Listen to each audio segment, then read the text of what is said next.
Okay, good. All right, so here we are with our leather hard finish pot, which I can always find issues with. But anyway, the first thing we want to do is just get a piece of paper that we can get ready for our sgraffito plan. So you just want to get a piece cut that's going to basically be the same size as your pot. So I'm just making a mark here, cutting it. You can see I marked it with a pencil earlier. And then I can actually like draw on this whole thing, and I'm going to keep it pretty simple, okay? This is underglaze black. I'm going to go ahead and just give it a really good shake, but making sure the lid is secure before I do that. And then I'm going to open it up. Now this has been sitting for a long time, so we may need to like, I've got to remove the lid here. This is actually pretty new. Ew, it's very dirty. I was not expecting that from my presentation, but it's good for you to see that. You should always have like a wipe or two handy around so that you can take care of any spillage that occurs. And if there is any kind of material on the top like that, you should just try to get rid of it all, because it will get kind of moldy if it stays put. All right, I will struggle with the rest of that later, and I will clean my hands off before I get going too far. Okay, so we're going to use a long handle brush here, and I'm going to just kind of put that in and give it a good stir, and just make sure that it's actually got this kind of consistency. If it is really powdery and watery or really chunky, it will need water added to it. Okay, so you'll need to just hand me the jar, and I will liquefy it and tell you to stir it, probably with this end of the brush once we put some water in it. But now we're good to go. I will just kind of wipe this here, just so that the paint is the underglaze. It's called underglaze, is just on the brush. And now what I'm going to do is I'm going to go ahead and just paint. I'm going to use this little turntable here. I have a piece of paper towel right there, and I'm just going to go from bottom to top, and I'm going to need to do approximately 2 coats on this. The thicker you definitely want to try for like opaque, but you're not going to be able to get it in one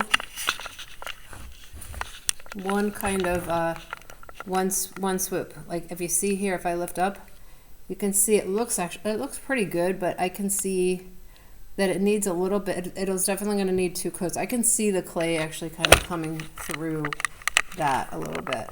So I'm going to keep going.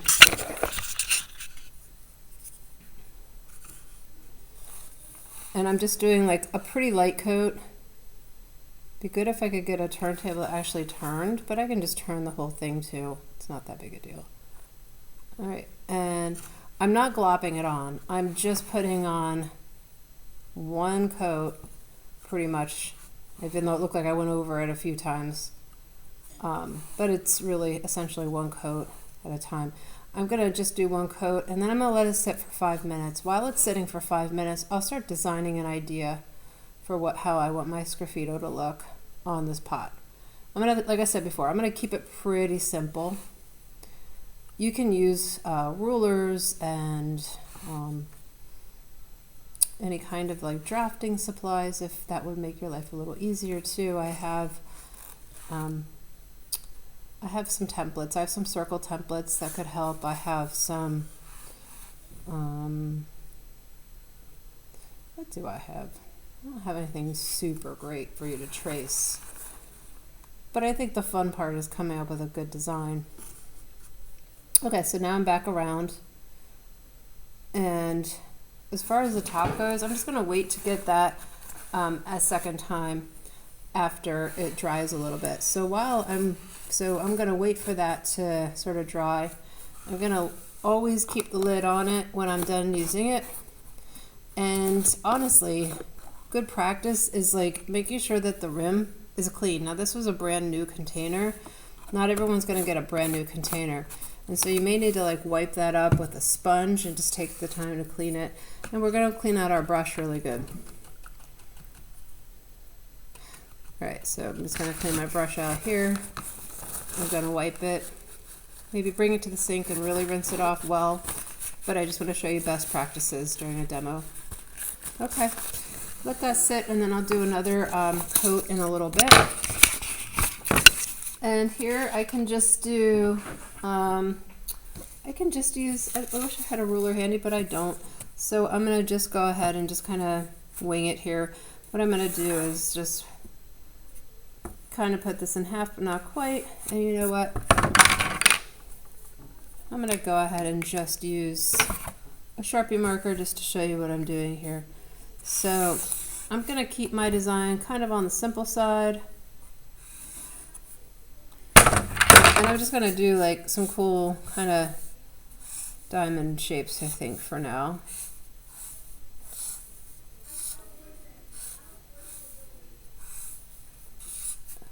Okay. And I'll just stop like that. Okay, it'd be nicer if it would actually like meet up, and that's where like you can, oh, you didn't even see what I just did. Super demo.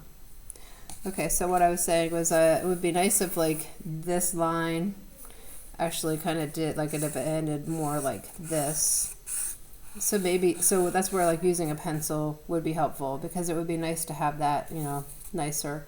And then I personally think it's worth it to just kind of come through here and do some shape work. And you know what? Let's see here. I'll do something kind of like this. And then just knowing what you're going to scrape away is also very helpful. So down here, I'll just kind of do the same thing. Just kind of winging it.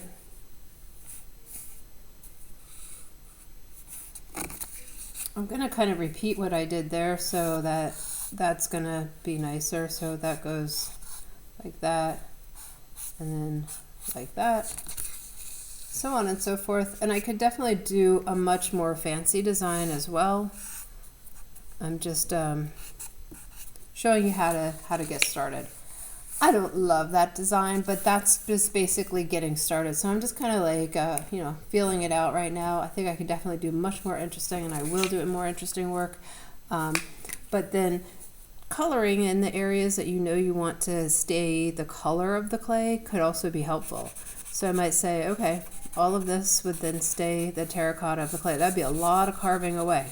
So knowing what you will carve away is also really helpful. So taking the time and coloring in those shapes is also really helpful. Okay, so this is fairly dry to the touch. It's not really smudging when I mean, I can see it's a little bit wet still in a few spots, but it only takes a few minutes for it to like dry out. So putting it in front of the fan for like 5 minutes tops, maybe not even, maybe just letting it sit out for like 5 minutes, and then just keeping your eye on it, and then come back to it. And I'm just going to do a second coat.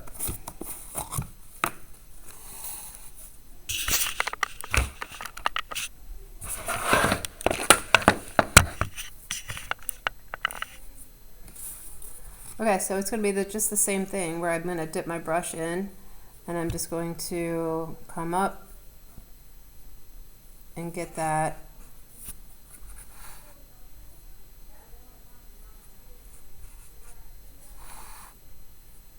all the way around, second coat.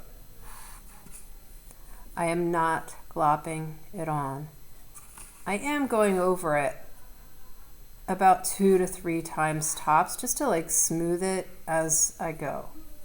So the trick is a nice wide brush, a nice consistent, and letting it dry in between coats. Because if this is really wet and I try to go over it, it's just going to resist it, and it's going to look pretty thin. And so I'm just doing 2 coats, maybe a third. I think minimum 2 coats, maximum 3. 3 to be safe. I always think 3 is the magic number anyway. And just coming around, all the way around. Yep. I'm going to clean off my brush. Always, always, always, always, always, always, always wipe your brush off and then store your brush bristle side up so that it's not going to stay wet in the container. Otherwise the bristles will just go everywhere. Wipe that off. Okay. And then lastly, up here, if you don't want it to have, yeah, you're going to have to let it dry a little bit, but you can basically wipe that off. I think I could probably get it. I like doing it when it's still a little bit damp because the clay is actually going to be really easy to wipe that off if you don't want those little brush marks to show on the top and you want it to be fairly clean. It's up to you. It might not bother you. You can also scrape those off later.